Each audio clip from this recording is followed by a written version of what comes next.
Hi, my name is Jennifer Terri. I make Philippine Travel Updates. In this video, we'll talk about the negative test result requirement. So, you have to have a negative test result po, RT-PCR, 72 hours before departure, before flying to the Philippines. Now, that is required for all passengers, vaccinated or not, OFW, non-OFW, balikbayan, or foreigner. It's the same. People who are exempted. Sinong exempted from that negative test result requirement? Children. Children who are 3 years old and below, no need to show negative test result. Okay? And just to isingit ko na rin, vaccinated or not, you can still enter the Philippines. No problem. Unvaccinated can still enter the Philippines. What about this negative test result, Jennifer? Okay, so we have been seeing a tsunami of cases abroad, guys. There is an Omicron rise all over the world right now. And because of that, testing laboratories abroad are very busy, no? Longer queues, longer waiting times for the result. It was in the news yesterday in UAE. Not just in UAE, in the US as well, in Australia, and many countries in the world.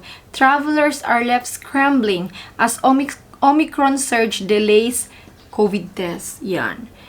So, the message here is po, be mindful kung gaano kabilis po yung turnaround ng result ng inyong laboratory. So, some people avail free testing sa government. Others pay for the laboratory. Others sa airport na nagpapatest. Yung pinaka-safe is yung sa airport nagpapatest, but that's expensive, guys. Mahal yan. Others pay for labs. Others, they use their insurance so they don't have to pay. Yan. But if you're availing for government at free testing po, be mindful, baka hindi agad malabas yung result before your flight. Remember that no negative test result, no boarding. You cannot board the plane kung walang negative test result. And that's okay. It's, let's say, your negative test result was received on your email, nasa phone, okay lang po yan. Pero mas maganda talaga sana kung printed. But okay lang din naman yung nasa phone. Be warned that if you miss your negative test result, that's more expensive than your flight itself. So, yan. Double check lang po sa paglabas ng negative test result. About the counting, kung kailan magpapatest, there is another thing that we must also consider.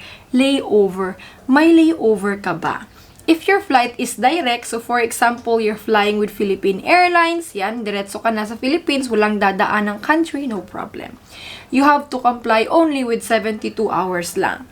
But, if you have a layover, example, Singapore, yan, that's another case. If your country of layover has their own requirement for transit passengers for a negative test result, then you must comply with it. So where a negative test result or pre-departure test is required at your layover country, the stricter pre-departure test requirement will apply. What are you talking about, Jennifer? So I'll give you an example. Transit in Singapore. All passengers need negative test result kahit layover or transit lang sa Singapore. And the requirement they're asking is 48 hours.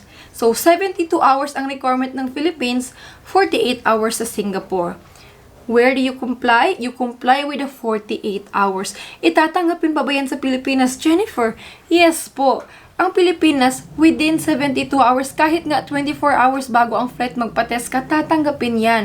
Ang importante, pasok sa 72 hours, basta hindi lang lumampas. Well, another example, Dubai. If you're coming from the United Kingdom, the Republic of Burundi or Cameroon, Chad or Zambia, and you have a layover or transit in Dubai, Dubai will require a negative test result from you, and that is 48 hours before departure. Yan. So, comply, 48 hours RT-PCR yung ipapakita mo. Tatanggapin pa rin yan sa Pilipinas. So, ito lang naman yung mga countries na humihingi sila ng negative test result. And also, they reminded that NHS COVID-19 test certificates from UK will not be accepted po. So, you have to avail testing laboratories talaga, private. So, two things here.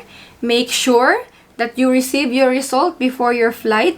Next is, make sure that you follow the requirement of your layover country if there is.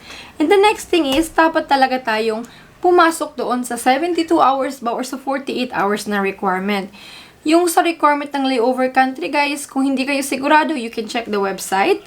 Or, so for example, paano mag-check? Transit in Japan requirements. Yan. Or, you can call your airline.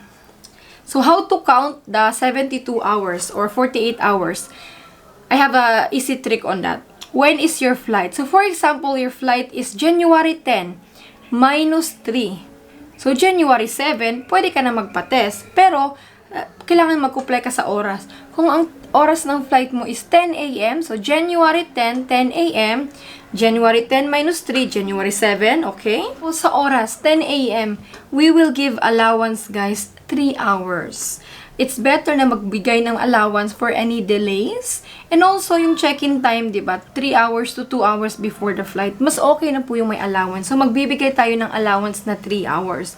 So, this is my suggestion, ha? So, January 10 minus 3, January 7, 10 a.m. plus 3 na naman, plus 3, 1 p.m. So, any time na po after January 10, 1 p.m., pwede ka na magpa-test. Alas 3 ng hapon, alas 4 ng hapon, pwede nga sa January 8, anytime. Pwede ka na magpa-test. Pasok na yon. Kung 48 hours naman ang kailangan mo, January 10 minus 2. Yan. So, January 8, pwede na magpa-test.